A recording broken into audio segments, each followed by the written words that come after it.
Media के सभी साथियों का आज की इस प्रेस कॉन्फ्रेंस में बहुत बहुत स्वागत है। जैसा आपको पता है कि आज आम आदमी पार्टी की बदलाव यात्रा का 9वां दिन है। पिछले 8 दिनों में पूरे हरियाणा के अंदर ज़बरदस्त जन समर्थन आम आदमी पार्टी की बदलाव यात्रा को मिला है। मुझे आज पूरी उम्मीद है कि असंध और कलायत जहां आज हम जा रहे हैं वहां पर भी लोगों का बहुत प्यार हमको मिलेगा। आज जिस मुद्दे के ऊपर हम बात करना चाहते हैं वो हरियाणा के खिलाड़ियों जिन्होंने पूरी दुनिया में हरियाणा का नाम रोशन किया, उनके लिए सरकार क्या कर रही है, इस पर सवाल खड़ा होना चाहिए। इसमें बदलाव आना चाहिए। हरियाणा में भारतीय जनता पार्टी की सरकार खिलाड़ियों का भविष्य खराब करने का काम कर रही है। खिलाड़ियों को उचित सुविधाएं मुहैया कराने में नाकाम रही है।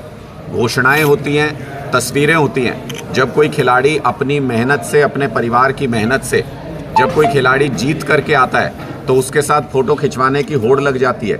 मुख्यमंत्री जी उसके साथ अपनी फ़ोटो जारी करते हैं और ये बताते हैं कि ये हमारी सरकार की उपलब्धि है, जबकि सरकार का खेलों में योगदान नगण्य है। हरियाणा के अंदर जो कहा गया था कि जो ओलंपिक खेल के आएंगे खिलाड़ी या जो इंटरनेशनल मेडल लेकर के आएंगे उनके गाँव में स्टेडियम बनाए जाएंगे।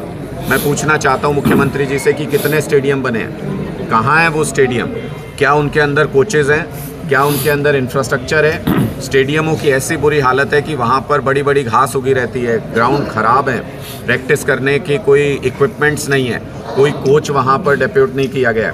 ऐसी स्थिति में खिलाड़ी कैसे तैयार होंगे? यानी जो खेल को प्रोत्साहन देने के लिए नीति होनी चाहिए, खेल नीति होनी चाहिए, जिससे कि ग्राउंड लेवल से, गांव के स्तर से बच्चों को तैयार किया जा सके, वो हरियाणा में पूरी तरह से नाकाम साबित हुई है सरकार करने में।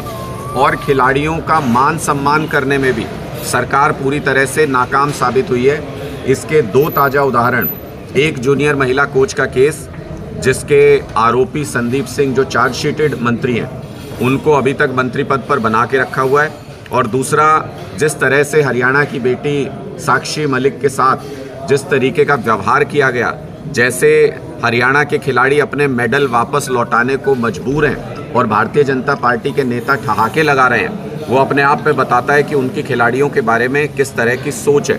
इसके ठीक उलट अगर आप पंजाब में देखेंगे तो पंजाब में हमने पिरामिड स्ट्रक्चर स्पोर्ट्स फैसिलिटीज़ बनाई हैं, जिसमें हम गांव के लेवल पे, डिस्ट्रिक्ट के लेवल पे और स्टेट के लेवल पे बड़ी बड़ी एकेडमीज़ तैयार कर रहे हैं, इंफ्रास्ट्रक्चर तैयार कर रहे हैं, और गांव के स्तर से ही वहाँ पर खेल नीति में हम ये इंश्योर करने की कोशिश कर रहे हैं कि हर खिलाड़ी को अपने घर से 4 किलोमीटर के दायरे के अंदर खेल सुविधाएं मिल सकें, स्टेडियम मिल सके, इंफ्रास्ट्रक्चर मिल सके, और जो खिलाड़ी तैयारी कर रहे हैं उनके लिए डाइट का इंतज़ाम करना, उनके लिए कोचिंग का इंतज़ाम करना, स्कूल लेवल से ही प्रोफेशनल ट्रेनिंग का इंतज़ाम करना, ये सारी चीज़ें पंजाब की खेल नीति का हिस्सा हैं। और दिल्ली में भी हमने देश की पहली स्पोर्ट्स यूनिवर्सिटी का निर्माण वहाँ पर किया है, जिसमें स्पेशलाइज्ड ट्रेनिंग, जिसके लिए अभी विदेश जाते हैं बच्चे, वो स्पेशलाइज्ड ट्रेनिंग का इंतज़ाम भी वहाँ पर हो, और जो हमारे ओलंपिक मेडलिस्ट हैं, जो बड़े बड़े खिलाड़ी रहे हैं देश के, वो वहाँ पर कोचिंग दे सकें, इसका इंतज़ाम दिल्ली के अंदर किया जा रहा है। और पंजाब के अंदर जो नई खेल नीति आई है उसमें जो भी खिलाड़ी जीत करके आएंगे उनको सरकारी नौकरी का इंतज़ाम भी वहाँ पर किया गया, रिवॉर्ड्स और सरकारी नौकरी का, जिससे कि खिलाड़ी प्रोत्साहित हों, खेलों की तरफ आकर्षित हों। लेकिन हरियाणा में ठीक इसके उलट जो भी घोषणा खिलाड़ियों के लिए की जाती है, नौकरी के लिए बाद में चक्कर काटते रहते हैं खिलाड़ी, कॉम्पनसेशन के लिए बाद में चक्कर काटते रहते हैं खिलाड़ी सरकारी दफ्तरों के अंदर, और बद इंतज़ामी की बुरी हालत, हरियाणा के अंदर इंतज़ामों की बुरी हालत है खिलाड़ियों के लिए।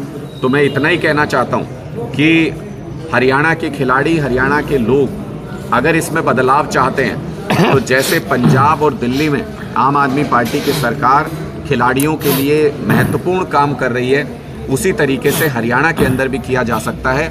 तो सारे खिलाड़ियों से अनुरोध है, उनके सभी सगे संबंधियों से, उनके परिवारों से अनुरोध है, और सभी लोगों से हरियाणा में अनुरोध है कि सभी बदलाव यात्रा का हिस्सा बने, इस बदलाव का हिस्सा बने, और आइए एक सुनहरा हरियाणा बनाएं।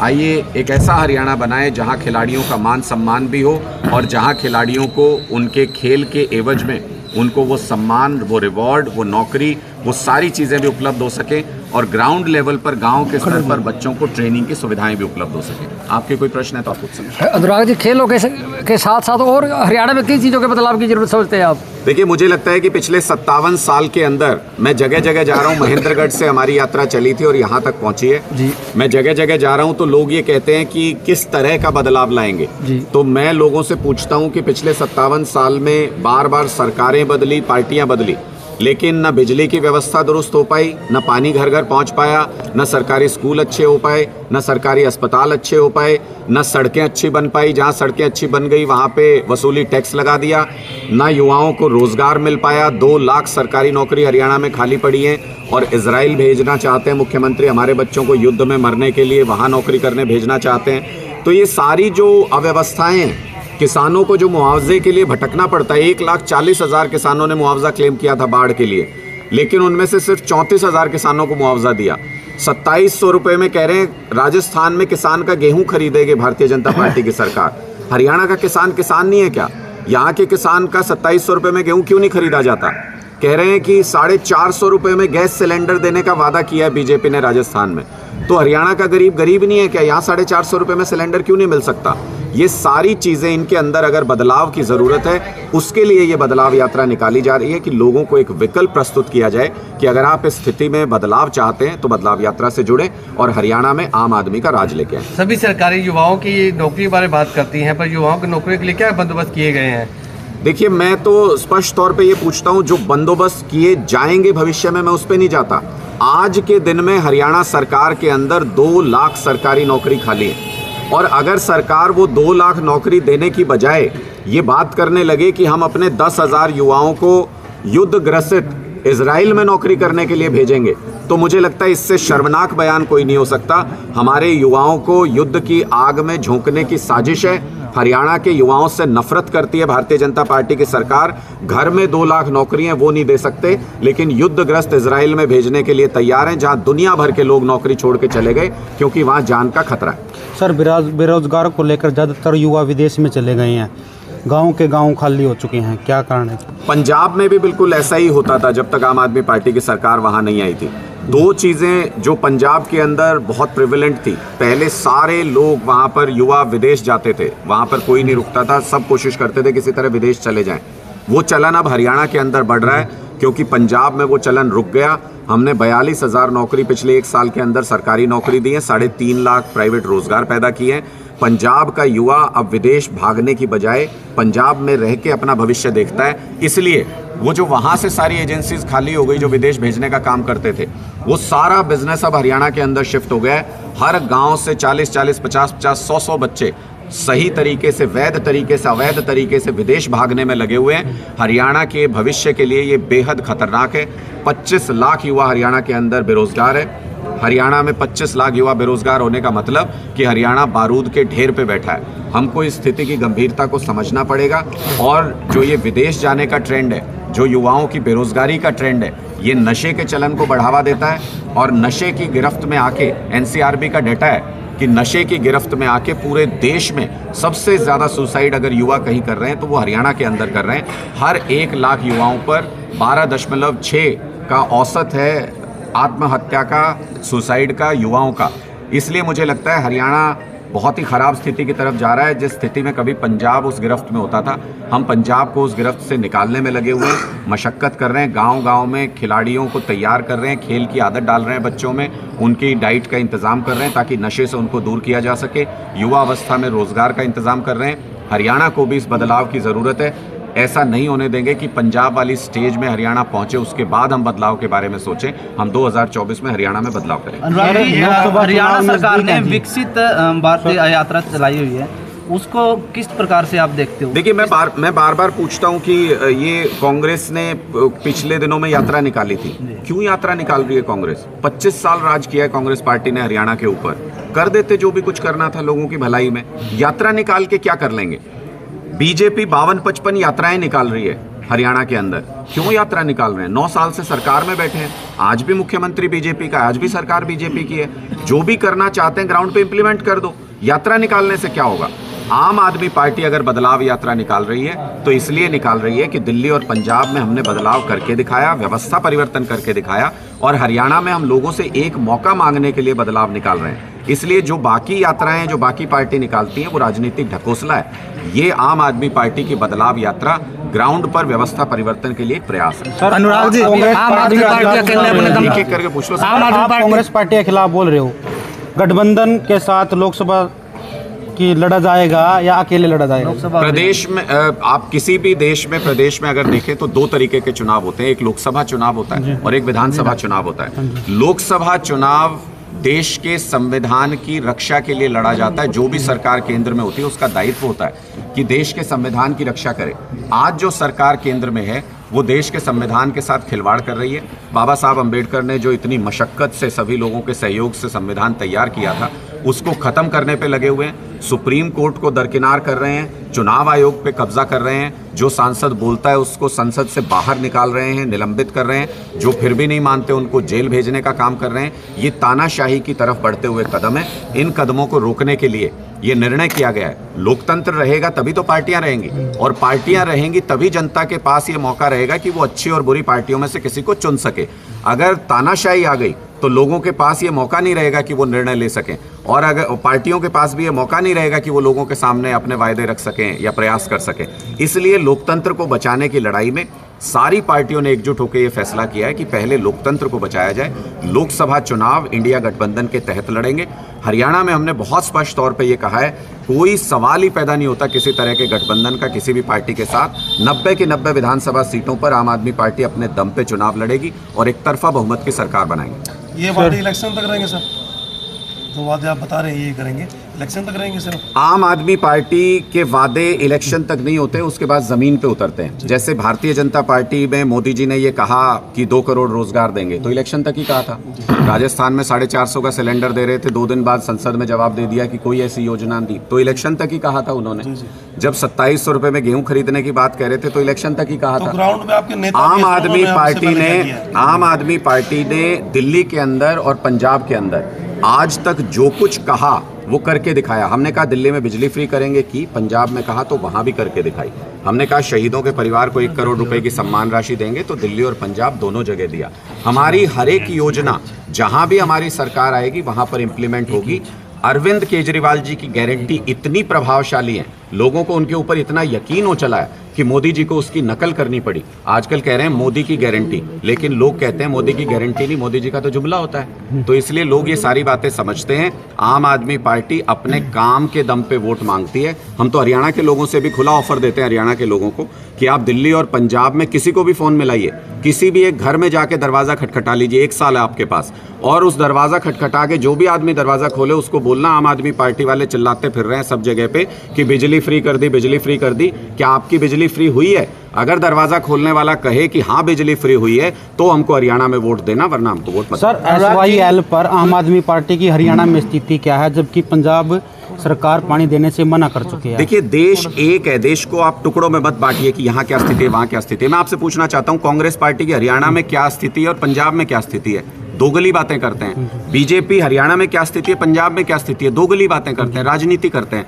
पिछले 57 साल से इन मुद्दों के ऊपर इन पार्टियों ने सिर्फ और सिर्फ राजनीति की है। मैं आपको ढेरों उदाहरण दे सकता हूँ। कई बार ऐसा मौका आया जब केंद्र में कांग्रेस की सरकार थी, पंजाब में भी कांग्रेस की सरकार थी, हरियाणा में भी कांग्रेस की सरकार थी, कर देते समाधान। क्यों नहीं किया? किसने रोका था? अनुराग ढांडा गया था, मत करना मत करना। बीजेपी की सरकार लेटेस्ट 2016 में तीनों जगह पे सरकार थी, केंद्र में, पंजाब में और हरियाणा में, कर देते समाधान। क्यों नहीं किया उस वक्त पे समाधान?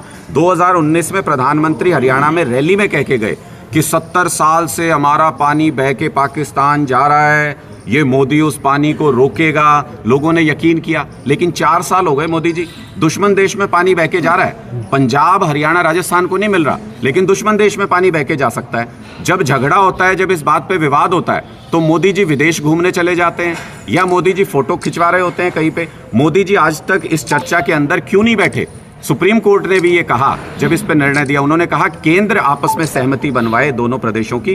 किसी भी प्रदेश में, पूरे देश में अगर पानी की कमी है तो जिम्मेदारी केंद्र सरकार की है कि उनको पानी उपलब्ध कराए। मोदी जी बैठ के तमाशा नहीं देख सकते, दोनों राज्यों को आपस में लड़वा नहीं सकते। किसान आंदोलन के बाद से बीजेपी की नींद उड़ी हुई है, क्योंकि पंजाब और हरियाणा के किसान एक होकर के किसान आंदोलन में बीजेपी की सरकार को झुका दिया, इसलिए इनकी नींद उड़ी हुई है, इसलिए आपस में लड़वाना चाहते हैं किसी न किसी बहाने। लेकिन लोग सारी साजिश समझते हैं।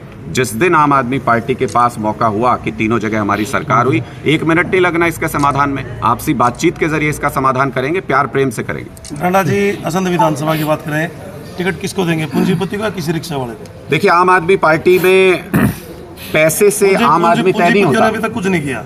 आपकी पार्टी के बड़े नेता हैं, उन्होंने ऐसा कुछ नहीं किया कि आपकी जो पार्टी का नाम है काफी ऊंचा हो, तो किसको मिला? वो भ्रष्टाचार के खिलाफ बोलने तभी डरा जी आम आदमी पार्टी के। और एक तरफ तो बदलाव यात्रा है, बदलाव किस प्रकार की, भी भ्रष्टाचार के खिलाफ कम से कम आवाज़ तो उठाओ। देखिए, आम आदमी पार्टी में आम आदमी होने का मतलब गरीब या अमीर होने से नहीं है। जिस भी व्यक्ति ने ईमानदारी से अपना पैसा कमाया है, अपने संसाधन जुटाए हैं, वो हर व्यक्ति हमारी नज़र में आम आदमी है। फिर चाहे वो गरीब आदमी हो, चाहे वो करोड़पति हो। अगर किसी ने भ्रष्टाचार करके अपने पैसे अपना अर्जित किए हैं या अपने संसाधन जुटाए हैं, तो वो हमारी नज़र में खास आदमी है। इसलिए आम आदमी पार्टी में आम आदमी को टिकट मिलती है। चुनाव के समय ये तय किया जाता है कि कॉन्स्टिट्यूएंसी के लोग किसको चाहते हैं टिकट मिले, उसी व्यक्ति को टिकट मिलेगी। सर, असंध यात्रा कहाँ तक जाएगी जी? देखिए, असंध में आज लगभग पूरा असंध का मार्केट हम कवर करेंगे और पदयात्रा भी उसमें करेंगे, और उसके बाद कुछ एरिया रथ यात्रा में भी कवर करेंगे, रथ के जरिए भी। और फिर उसके बाद हम यहाँ से राजौंद होते हुए कलायत की तरफ निकल जाएंगे। अनुराग जी, जो पीछे 5 स्टेटों में चुनाव हुआ था, आम आदमी पार्टी के तकरीबन सभी कैंडिडेट की जमानत जब्त थी, तो उसके बाद क्या समीक्षा की? देखिए, 3 स्टेट के चुनाव में ये चीज़ तो स्पष्ट हो गई कि कांग्रेस के बस की बात नहीं है भारतीय जनता पार्टी को हराना। पूरे हरियाणा के अंदर तुरंत चर्चा शुरू हो गई कि यार ये कांग्रेस के बस की बात नहीं है। क्यों? सारे सहयोगी दलों ने मौका दिया पूरी तरह से कांग्रेस पार्टी को कि सीधी लड़ाई में भारतीय जनता पार्टी को हरा दो। हमने तो पूरे कैंडिडेट भी नहीं दिए थे, उस तरीके से संसाधन भी नहीं लगाए, उस तरीके से चुनाव भी नहीं लड़ा, क्योंकि सब ये चाहते थे कि ये जो तानाशाह सरकार है केंद्र के अंदर, ये लोकसभा चुनाव का ट्रेलर है, उससे पहले कांग्रेस पार्टी इन प्रदेशों के अंदर बीजेपी को हरा दे। लेकिन अपनी खराब नीति, अपने खराब नेतृत्व की वजह से, अपनी गुटबाजी की वजह से कांग्रेस पार्टी ये जीता हुआ चुनाव भी हार गई। इसलिए अब पूरे हरियाणा में ये चर्चा है कि कांग्रेस के बस की तो नहीं है, तीसरी बार में भी कांग्रेस तो नहीं हरा पाएगी। इसलिए लोग विकल्प देख रहे हैं। जिस दिन से ये रिजल्ट आए हैं, हरियाणा के अंदर आम आदमी पार्टी को लोग विकल्प के रूप में देखने लगे हैं, क्योंकि हमने जहां मजबूती से चुनाव लड़ा, 2 बार दिल्ली के अंदर अमित शाह जी ने भी पर्चे बांट लिए, मोदी जी ने भी प्रचार कर लिया, उसके बावजूद बीजेपी को बुरी तरह से धोया, बीजेपी को बुरी पटकनी दी। 15 साल पुरानी एमसीडी की उनकी सरकार बीजेपी की दिल्ली के अंदर हमने बदल के दिखाई। गुजरात में उनके घर में घुस के 41 लाख वोट हासिल किए जब हमने मजबूती से चुनाव लड़ा। इसलिए लोगों को लगता है कि ये आम आदमी पार्टी है, अगर ये हरियाणा में मजबूती से चुनाव लड़ेंगे तो भारतीय जनता पार्टी को हरा सकता है। जनता के लिए आपका कोई विशेष मैसेज? मेरा एक ही मैसेज है, आपने पिछले 57 सालों में हरियाणा में कांग्रेस, बीजेपी, इनेलो, जेजेपी, हवीपा, बीच में और भी बहुत पार्टियां आ गई, सबको मौके दे के देख लिए, आपकी ज़िंदगी नहीं बदली, आपके बच्चों की ज़िंदगी नहीं बदली। एक मौका आम आदमी को अपने आप को दे करके देखिए, आम आदमी की सरकार बनाइए, खुद चलाइए, अपने सारे काम खुद कराइए। Thank you.